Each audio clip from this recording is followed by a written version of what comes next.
যখনই মানুষ নামাজে দাঁড়ায় আল্লাহ পাক তার দিকে দৃষ্টি নিবদ্ধ করে, এবং যখন মানুষ এদিক ওদিক তাকানো শুরু করে নামাজে, আল্লাহ পাক মুখ ঘুরিয়ে নেন। এমনও অনেক নামাজি আছেন, আউযুবিল্লাহ, আল্লাহ পাক আমাদেরকে তাদের অন্তর্ভুক্ত না করুন, যে নামাজ পড়ার পরে আল্লাহ রাব্বুল আলামিন এই নামাজটাকে ওই নামাজের মুখের উপর নিক্ষেপ করে দেয়। তোমার নামাজের আমার কোনো দরকার নেই। আল্লাহকে পেতে হলে নামাজ লাগবে, নামাজ নাই আল্লাহ নাই। ওয়াস্তাঈনু বিস-সাবরি ওয়াস-সালাহ, তোমরা সবর এবং সালাতের মধ্য দিয়ে আল্লাহর সাহায্য প্রার্থনা করো। আমরা এই জন্য নামাজে বলি ইয়্যাকা না'বুদু ওয়া ইয়্যাকা নাস্তাঈন, আমরা শুধু আপনারই ইবাদত করি এবং আপনার কাছেই সাহায্য প্রার্থনা করি। তো আল্লাহকে পেতে হলে নামাজের কোনো বিকল্প নাই। যে ব্যক্তি নামাজ পড়ে না, আল্লাহর সাথে তার কোনো সম্পর্ক নেই, নো কানেকশন। আপনি যে কোনো কিছু চাচ্ছেন, সেজদায় পড়ে আল্লাহর সামনে আত্মসমর্পণ করেই চাইতে হবে। ওয়াসজুদ ওয়াক্তারিব, আল্লাহ পাক কি বলেছেন? সেজদা করো, নিকটবর্তী হও। তো ব্যাখ্যা অনেক করা যায়। নামাজ না পড়লে কিন্তু মানুষ কুফরিতে লিপ্ত হয়।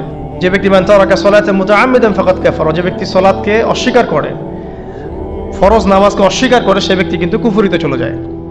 ঠিক আছে। তারপরে বাইনা রাজুলি ওয়া বাইনা শিরকি ওয়াল কুফরি তারকুস সালাহ, একজন মুমিন বান্দা এবং অমুসলিমদের মধ্যে পার্থক্যই নামাজ। নামাজের বিষয়ে অনেক কথা আমি আগেও বলেছি, আপনারা শুনেছেন, অন্য আলেমদের কাছেও শুনেছেন। এক বাক্যে নামাজ না পড়লে ইসলামের রশিটা কেটে যাবে। মুআয বিন জাবালকে নবী সাল্লাল্লাহু আলাইহি ওয়াসাল্লাম বলেছেন যে যদি মান তারাকা সালাতান মুতাআম্মিদান, কেউ যদি সালাতকে ইচ্ছা করে ছেড়ে দেয়, ফাকাদ বারিয়াত মিন জিম্মাতিল্লাহ, সে ব্যক্তি আল্লাহর জিম্মেদারি থেকে মুক্ত হয়ে যাবে।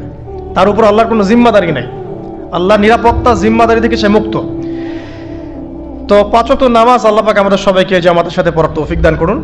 এর পাশাপাশি নফল নামাজ বাড়িয়ে দেওয়ার তৌফিক দান করুন, এবং স্পেশালি তাহাজ্জুদের নামাজ যদি পারেন, 2 রাকাত হলেও নিয়মিত তাহাজ্জুদের নামাজ পড়ার তৌফিক আল্লাহ পাক আমাদেরকে দান করুন। আর নামাজের বাহ্যিকতা নিয়ে এত বেশি ঝগড়ায় যাবেন না।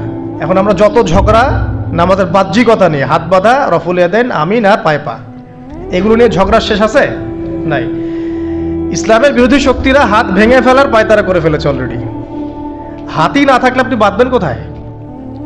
মনে করেন আপনার হাতই নাই, বাঁধবেন কি উপরে না নিচে? তো এই হাত তো ভেঙে ফেলার পায়তারা করা হয়েছে। এখন আপনি পড়ে আছেন বাঁধার কোন জায়গায় বাঁধবেন সেটা নিয়ে, অথচ পুরো বৈশ্বিক চক্রান্ত মুসলিমদের বিরুদ্ধে হাতটাই ভেঙে ফেলে দিবে। তুই বাঁধবি কোথায় হাত? তারপর দেখবো। এটা আমরা বুঝতে পারি না। এটা বোঝার জন্য যে জ্ঞান, ইলম, নূর দরকার, তা তো নাই আমাদের মধ্যে। এই জন্য আপোষের ঝগড়া নিয়ে পড়ে আছি। যে ছোটোখাটো যে ইখতিলাফি মাসআলাগুলো চলে আসছে দীর্ঘদিন থেকে, এগুলোর কোনো সমাধানে আসতে পারবে না কিন্তু কেউ। পক্ষে বিপক্ষে কথা চলতেই থাকবে কিয়ামত পর্যন্ত, ওইগুলো নিয়ে আমরা ব্যস্ত আছি। তো আমি রিকোয়েস্ট করবো, নামাজের আধ্যাত্মিকত্বের দিকে ফোকাস করেন। নামাজের আধ্যাত্মিকত্ব কি? আপনি আল্লাহর সামনে দাঁড়িয়েছেন, দুনিয়ার সাথে এখন আপনার কোনো সম্পর্ক নেই, আপনি এবং আল্লাহ, মাঝখানে কিছু নাই। নামাজে যা পড়ছেন, সূরা ফাতিহা, অন্যান্য সূরা, রুকুত, তাসবিহ, সিজদা, তাশাহুদ, দরুদ, অর্থ বোঝার চেষ্টা করেন এবং অর্থের দিকে ফোকাস করেন, আল্লাহকে পাবেন ইনশাআল্লাহ। সিজদায়, রুকুতে যখন যাচ্ছেন, আপনি চিন্তা করেন যে আপনি মহাবিশ্বের মহা শক্তিধর আল্লাহ রাব্বুল আলামিনের সামনে মাথা নত করেছেন। আপনি চিন্তা করেন যে আল্লাহ আপনাকে দেখছেন। এখন যখনই মানুষ নামাজে দাঁড়ায়, আল্লাহ পাক তার দিকে দৃষ্টি নিবদ্ধ করে, এবং যখন মানুষ এদিক ওদিক তাকানো শুরু করে নামাজে, আল্লাহ পাক মুখ ঘুরিয়ে নেন। হ্যাঁ, নামাজে ওই যে আমরা যে ডিজিটাল নামাজ পড়ি না এখন, ডিজিটাল মানে 4 রাকাত নামাজ 4 মিনিটে শেষ। এক রুকু করলে সেজদা পাওয়া যায় না, সেজদার তাসবিহ পড়লে আবার এদিকে দেখা যায় যে দ্বিতীয় সেজদায় চলে গেছে অলরেডি ওঠার আগে। অনেক ক্ষেত্রে ইমাম সাহেবরাও খুব দ্রুত নামাজ পড়ান, অনেক দ্রুত পড়ান। এত দ্রুত নামাজ পড়াবেন কেন? নামাজ জামাতে পড়লে সংক্ষিপ্ত করতে বলা হয়েছে, কিন্তু এত দ্রুত তো পড়তে বলা হয়নি। এখনও দেখবেন মক্কা মদিনায় গিয়ে নামাজ দেখবেন, মাশাআল্লাহ, নামাজটা তাদের মাশাআল্লাহ, এটার প্রশংসা না করলে হক আদায় হবে না। নামাজটা অসাধারণ, ধীর স্থিরভাবে। ফজরের নামাজ 20 মিনিট, 15 মিনিট, 20 মিনিট পড়াচ্ছে নামাজ, রিল্যাক্স। নামাজে দাঁড়ালে চমৎকার তেলাওয়াত হচ্ছে, আপনি ভুলে যাচ্ছেন নিজেকে। তেলাওয়াত হবে চমৎকার, এবং সবচেয়ে ভালো যিনি তেলাওয়াত করতে পারেন তাকে নামাজে দিতে হবে। রিল্যাক্সে নামাজ পড়বে। ক্ষেত্র বিশেষে আপনি শর্ট করতে পারেন, কিন্তু সব সময় কেন আমরা 4 রাকাত নামাজ 3 মিনিটে শেষ করে দিব? আবার নামাজের পর দোয়াটা হবে লম্বা, অথচ নামাজটাই ছিল দোয়া, নামাজটাই কিন্তু দোয়া। এখন সেজদায় আমরা যদি কান্নাকাটি করতে না শিখি, আল্লাহর সামনে আমি মাথা নত করেছি, এখানে নিজের মনের যত আবেগ, আকুতি, দোয়া, এগুলো আল্লাহর সামনে ঢেলে না দিতে পারি, এই দোয়া কালাম না শিখি, তাহলে তো নামাজের আধ্যাত্মিকতা অর্জন হলো না। সাহাবীরা কেমন করে নামাজ পড়তেন যে নামাজ পড়ার পরেও তাদের গা থেকে তীর বের করা যায়?